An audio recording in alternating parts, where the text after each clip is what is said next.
You're watching EQC. Hey,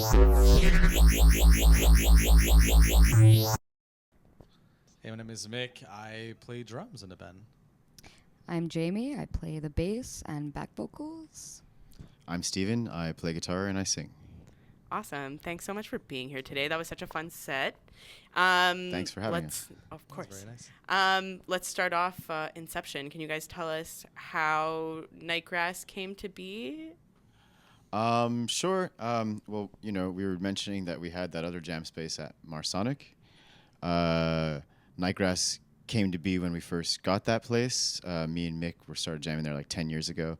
And then, life gets in the way. You change plans. You have life changes. So the band took a pretty long hiatus, I guess you could say, or rather, the band kind of dissolved and formed anew a couple of years ago, or rather last year, when me and Mick started jamming together, and Jamie started playing with us. And that's like the new iteration of Nightgrass. We're playing a lot of songs that we wrote back in the day, but with some new ones, and we're working on some newer stuff that. We're taking new songs and kind of like changing them a little bit, how they used to be. And, Jamie's contributing to that in a new way and changing it. Like, we used to never have any bass. We were like a guitar, like a no bass band, just a guitar. And I wonder why. just ridiculous synths, and we got carried away with the pedals and everything. So it's nice as we came back, it became more like a raw sound, just focusing on the bare bones and having bass. Awesome. Which is nice. When I saw you guys, I think you guys confirmed today your first show was at Turbo House a couple of years back, I think. And Steven, you were playing a song that you introduced by saying, I wrote this 10 years ago and I've never finished writing it. Like, I'm always changing it and keeping it going. So I feel like that kind of long history songs. I don't know if you know what I'm talking about. Oh, Do you know? Yeah. Okay. Which song is it? Can you tell us more about that? Which one would that have been necessarily? Without a Word, probably? Yeah, it was probably Without a Word. Yeah, exactly. Yeah. I had written it when I was like 15 or something, so it's like 16 years old or something. And, it started off as a really basic thing, and it's evolved in a really nice way. Playing basically in my dad's garage back then. Yeah, when I'd written that, we were jamming above his garage back in the day in Leary. It literally always comes back to someone's parents' house. This will be in every interview I ever do, but it's always someone's very kind parents who... Heroes. That's the word. That's the word. The bromance. Early bromance. Have you guys played in other bands since? I know I've seen Jamie play in a few other outfits. What about you guys? What are your other musical Steven dabbles. past? I play in a band called Chronolith, which was active several years ago and has also taken a break, but has come back, and we've been jamming lately. We're getting ready to play our first show in many years. It's more like a prog metal kind of thing. I play bass and sing in that one. And I have another project, Isle of Matches, or whatever the hell our name is right now. Which but I we're used actually to play in before. Yeah. And I ran out of time, so And somebody took my space. Exactly. Life changes. And but we're actually recording an album with Jordan Barillero right now, and that's been fun. We've been doing that since April. And Shout out No Fun Audio. Yes, Shout out. No Fun Audio. It's been great working with him. It's been excellent. The songs are sounding really good, and it's been a year filled with music. Or these past 2 years have been really nice, because I feel like for several years I kind of just stopped playing music with bands around the pandemic times. Like, everything kind of fell apart, and me and Mick weren't like really even hanging out.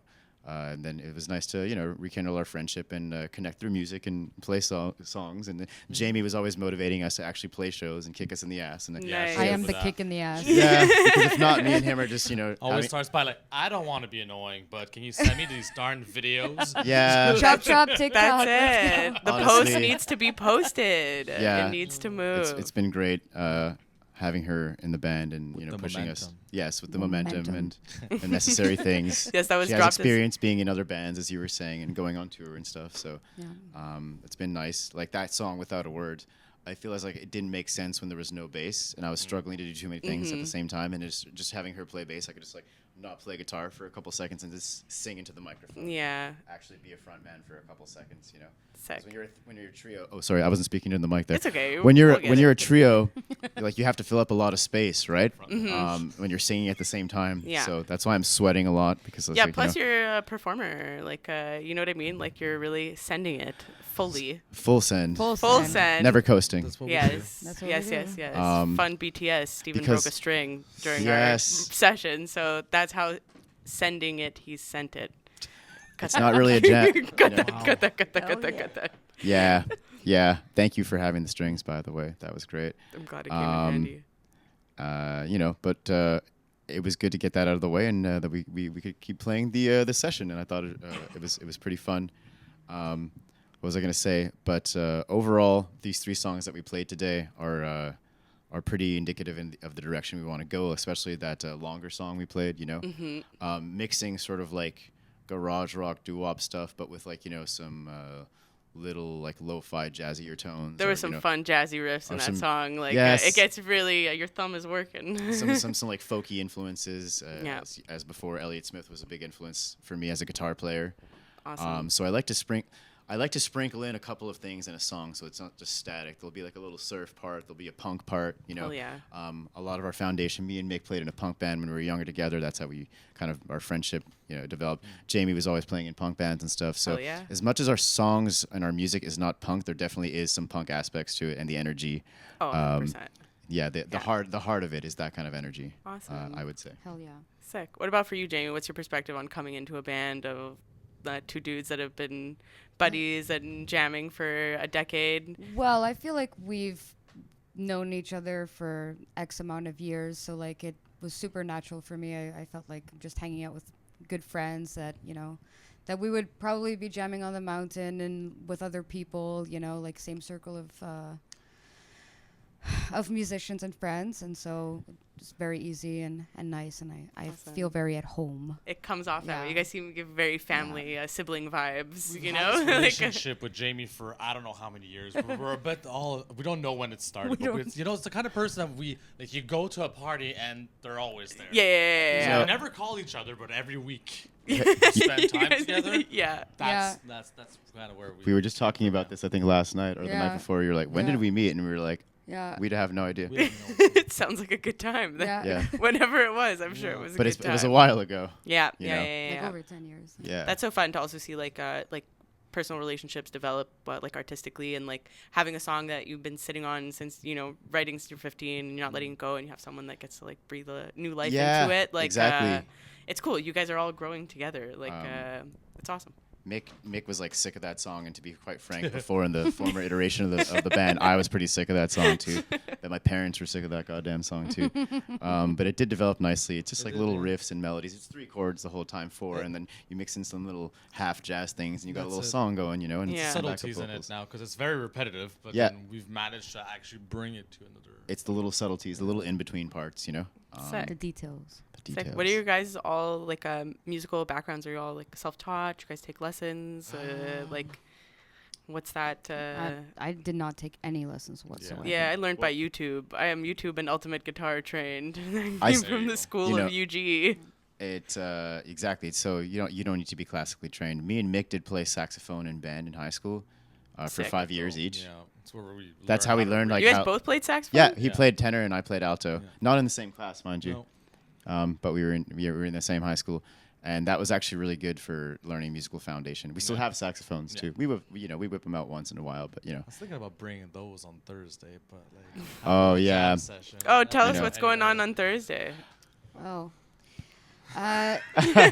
she seems It's okay. terribly There's excited. no pressure because this will be out after this show on Thursday. So Yes, you can say that's whatever you want. Tell us about it, I Jamie. was, Tell us what you guys got going I on. was remembering the name of the bar. So it's called Le Crimson. It's actually also a tattoo shop.